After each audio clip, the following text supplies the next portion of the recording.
we guide you through how to fix Samsung battery draining. So the first thing you need to do is open settings, tap battery, then check which apps are using the most power and uninstall or restrict any apps you don't need.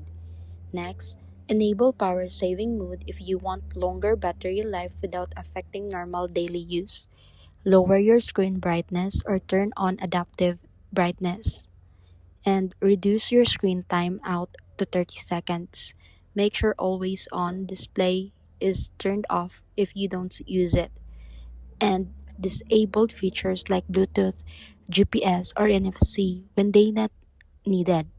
Then go to settings, software update, and install the latest update because Samsung often releases battery optimization fixes. Also, restart your phone every few days to clear background processes and check for apps that constantly running in the background by going to battery and background usage limits.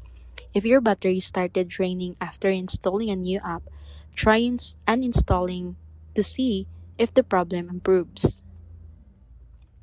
And finally, if your Samsung battery is still draining and usually fast after trying all these steps, consider checking your battery health at a Samsung service center as an aging battery may need replacements.